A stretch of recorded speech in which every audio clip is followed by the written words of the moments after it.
Audio Jungle. Up with it, girl. Rock with it, girl. Show them it, girl. Bang bang. Assalamualaikum warahmatullahi wabarakatuh. Jadi di sini saya akan menjelaskan mengenai jenis-jenis resiko bisnis. Sebelumnya saya akan menjelaskan mengenai pengertian dari resiko bisnis. Resiko bisnis merupakan hal yang tidak terpisahkan di dalam menjalankan bisnis. Namun disinilah seni dari sebuah bisnis, karena dengan resiko-resiko tersebutlah sebuah usaha dapat berkembang dengan pesat. Resiko bisnis adalah sebuah tindakan yang sering dikaitkan dengan kemungkinan terjadinya kerugian yang tidak diduga dan tidak diinginkan. Nah, mengenai jenis-jenis resiko bisnis ini ada 5. Yang pertama, 1. Resiko perusahaan. Resiko perusahaan merupakan resiko yang terjadi dan memiliki dampak terhadap keberlangsungan hidup perusahaan atau saham-saham yang ada pada perusahaan. Selanjutnya yang kedua yaitu resiko keuangan. Resiko keuangan merupakan resiko yang umumnya akan berdampak pada kerugian dari segi keuangan perusahaan. Selanjutnya yang ketiga, resiko permodalan. Resiko permodalan adalah sebuah resiko yang timbul akibat dari kerugian penjualan atau likuiditas dan keuangan, di mana hal ini akan menyebabkan modal usaha mengalami penurunan secara signifikan. 4. Resiko pasar.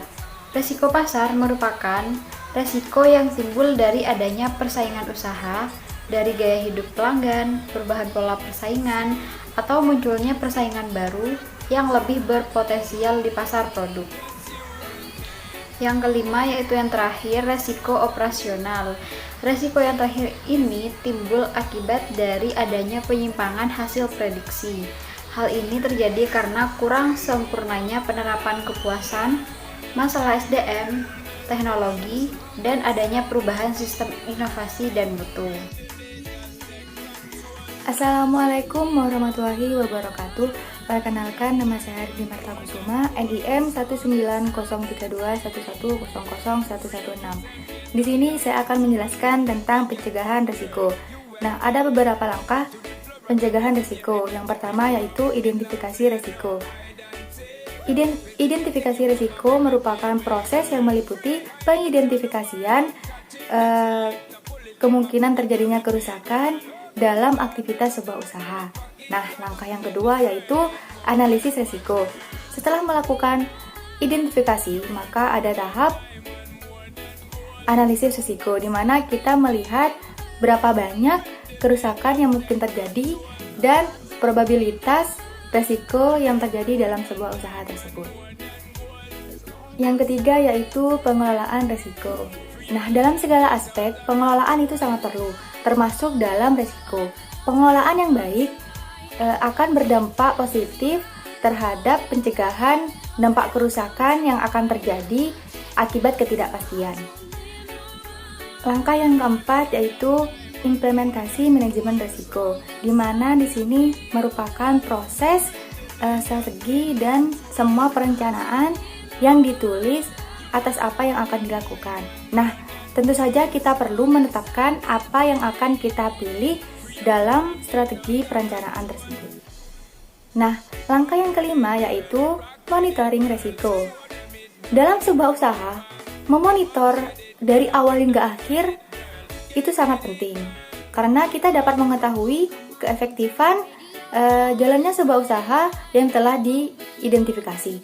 Sehingga ketika kita terjadi sebuah kesalahan atau terjadi sebuah masalah dalam sebuah usaha, maka kita dapat merespon dengan baik sesuai apa yang kita pilih, serta kita dapat mengimplementasikan secara efektif.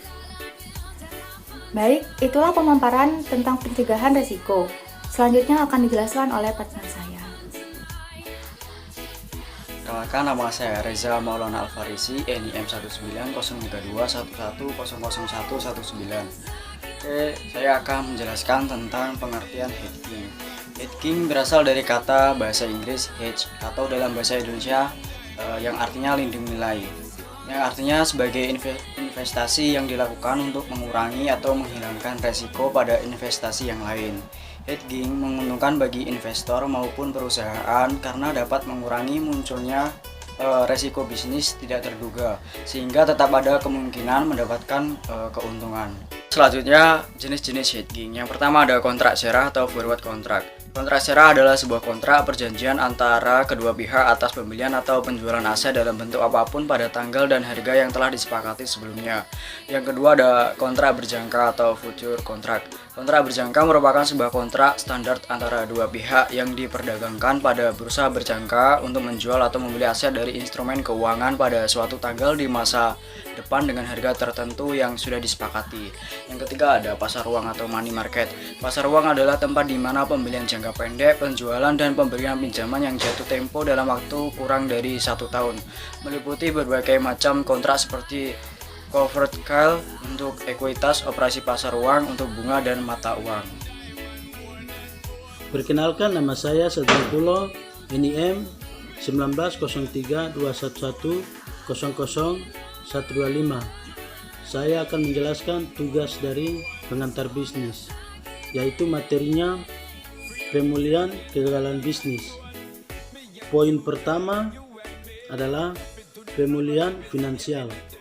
Hal pertama yang Anda harus lakukan adalah memulihkan bagian finansial. Jika ingin mempertahankan karir apapun itu, jika Anda memiliki dana darurat, sekarang mungkin saatnya untuk menggunakannya. Tapi jika Anda benar-benar sudah tidak memiliki uang simpanan lagi, Anda harus bekerja cepat untuk menemukan aliran pemasukan lain. Sangat bijaksana untuk menemukan aliran pemasukan yang konsisten lebih dahulu daripada terjun ke dalam bisnis baru. You are more than that.